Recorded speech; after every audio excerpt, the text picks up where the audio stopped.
So what have I learned from my life's research? Oh my God, that's a lot. But if I could summarize it, and it might sound really esoteric and far-fetched, but I assure you it's based on a lot of research. I believe that the history of our world may be quite different than what we've been told and taught. That in fact, the missing link between the Neanderthal and the Homo sapien is not just one link, but is a whole chain of events that have to do with advanced civilization coming to the earth, finding the earth in a state of very low level of evolution, and mixing their genes with ours to help the evolution along, producing the Homo sapien with the larger brain and so on.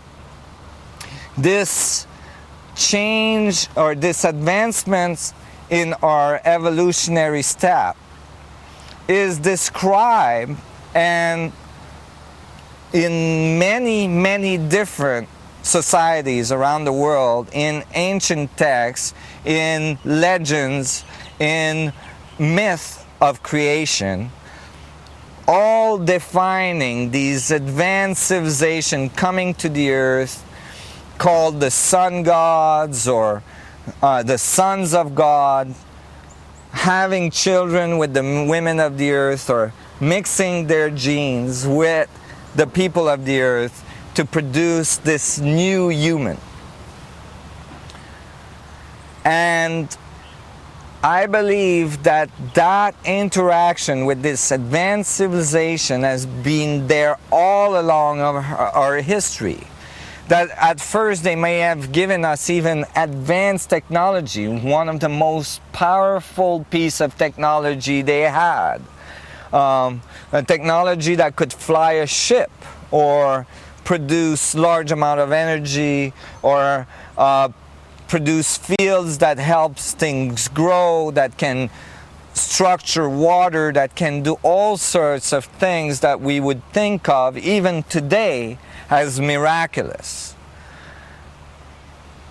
That very advanced technology, I believe, was present at the earliest time of our history, and then was removed eventually because of a need to allow our growth to mature before we would have that level of power again.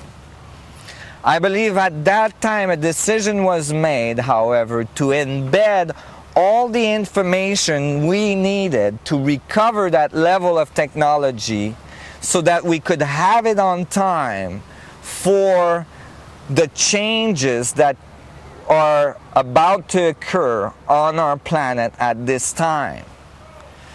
That information was embedded in religious belief and cultural structures, even in building practices, so that it would be encoded and passed on from generation to generation to this time for you and me to recover and decode and apply properly for advanced technology and philosophy.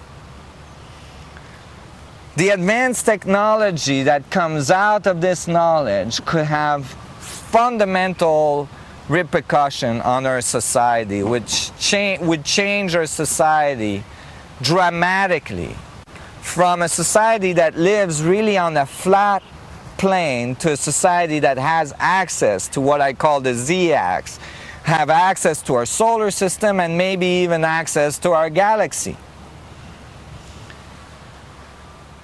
I believe as well that there is a fundamental warning in all these texts, in all this knowledge that says to us, when you get that level of technology, it is crucial that you have grown to becoming a benign, collaborative society instead of a competitive, warring one.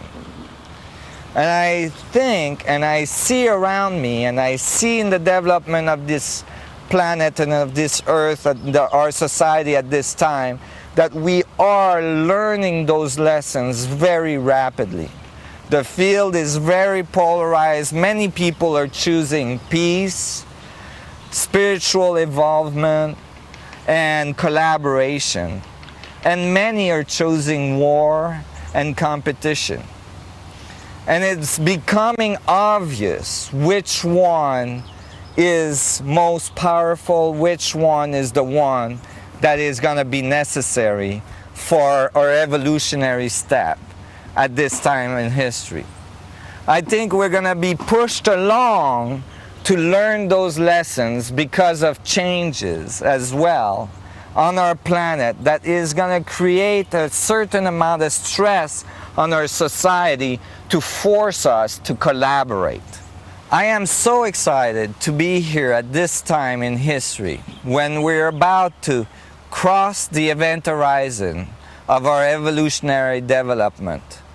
To do it with you, to do it with all of us, in collaboration, in peace.